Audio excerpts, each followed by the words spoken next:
कोकणातील प्रत्येक अपडेट जाणून घेण्यासाठी आजच माझे कोकणच्या सोशल मीडिया प्लॅटफॉर्मला लाईक, फॉलो आणि सबस्क्राईब करा।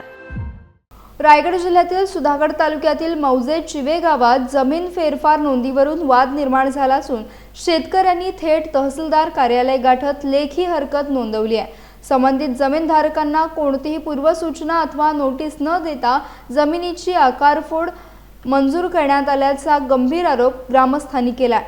मिळालेल्या माहितीनुसार सर्वे क्रमांक 3 मधील वडिलोपार्जित जमिनीबाबत आरटीएस अर्जाच्या आधारे फेरफार क्रमांक 1830 मंजूर करण्यात आल्याचे सांगितले जात आहे। मात्र या प्रक्रियेत मूळ खातेदार आणि हितसंबंधितांना विश्वासात घेतले गेले नसल्याचा दावा शेतकऱ्यांनी केला। या प्रकरणी महसूल विभागाच्या कार्यपद्धतीवर प्रश्नचिन्ह उपस्थित करण्यात आले असून फेरफार नोंदीची सखोल चौकशी करून न्याय द्यावा अशी मागणी ग्रामस्थांनी केली आहे। आता तहसीलदार या तक्रारीवर काय निर्णय घेतात याकडे सर्वांचे लक्ष लागले आहे। मी मौजे चिवे गावचा रहिवासी श्री हनुमान ससर।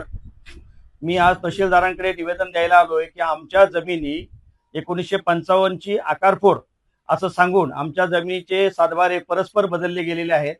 आमच्या जमिनीवरचा जो आमचा जो आकार आहे, क्षेत्र आहे, ते क्षेत्र परस्पर बदलून आता उदाहरणार्थ माझं क्षेत्र 8 गुंठ होतं, 8 गुंठ्याचं 5 गुंठ केलंय, दुसरं 12 गुंठ होतं, 12 गुंठ्याचं 8 गुंठ, असे अनेक शेतकऱ्यांचे परस्पर सातबारे बदलले गेलेले आहेत।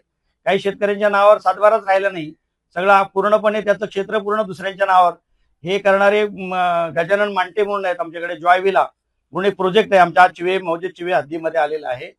हे तहसीलदार, माननीय तहसीलदार, माननीय मंडळ अधिकारी आणि माननीय भूमी अभिलेख अधिकारी या लोकांना हाताशी धरून या जॉयविला या मालकाने अशा प्रकारचा हा प्रकार चालवला आहे, कारण त्याच्या प्रोजेक्टला फायदा व्हावा म्हणून। आणि त्यामुळे आम्ही सर्व संतप्त चिवे गावचे ग्रामस्थ आमच्या जमिनी आम्ही आता देशोधडीला लागलेले आहोत। आमच्या जमीन पिकत्या जमिनी ज्या आमच्या हातातून हिसकावून घेतल्या जात आहेत आणि यासाठी आम्हाला तो न्याय मिळाला पाहिजे। आणि न्याय मिळवण्यासाठी आम्ही माननीय तहसीलदारांकडे मागण्या मांडण्यासाठी, धरणं धरण्यासाठी आलेलो आहोत की आम्हाला न्याय मिळाला पाहिजे की आमच्या जमिनी जशा आहेत पूर्वीच्या, आम्ही वाडवडिलांपासून आमच्या जमिनी आम्हाला मिळाल्या आहेत। या जमिनी वडिलोपार्जित जमिनी आहेत, कुल कायद्याने मिळालेल्या जमिनी आहेत, या अशा परस्पर कसं काय आमच्याकडनं हिसकावून घेऊ शकतात?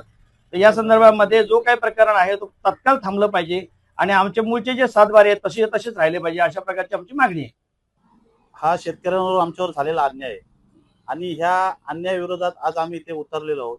तहसीलदारांना आम्ही एक पत्राद्वारे निवेदन दिलेलं आहे आणि 1955 साली झालेली आकारफोड आणि ह्या आकारफोडीच्या नंतर आज 71 वर्षांनी शासनाने दिलेला एखाद्या व्यक्तीला ही हे आपली अंमलची हे तरतूद म्हणजे आमच्या सातबाऱ्यांवरती अंमल झाला नव्हता, आकारफोड झालेली आणि 71 वर्षानंतर आज आमचे सातबाऱ्यांचे सर्वे नंबर हे वेगवेगळे झालेले आहेत। आज मला माझ्या कामासाठी गरज लागली असताना मी माझा सातबारा काढायला गेलो तर माझा 335 जो सातबारा आहे तो माझ्या नावानेच निघे नाही, म्हणून या विषयाची मी चौकशी केली असता तो सर्वे नंबर माझा दुसरा सर्वे नंबर मला मिळाला आहे आणि त्याच्यानंतर आम्हाला ह्या गोष्टीची सर्व तपास लागलेला आहे।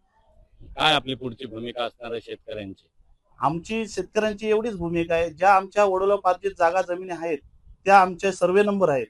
आमच्या वडिलांनी आज जवळ 70-80 वर्ष ज्या जमिनी कसलेल्या आहेत ह्या जमिनीचे सर्वे नंबर आणि ह्या जमिनी ह्या आमच्या हक्काच्या आहेत आणि त्याच राहाव्या आणि तेच सर्वे नंबर राहावे ही माझी एक शेतकरी म्हणून शासनाला एक नम्र विनंती आहे।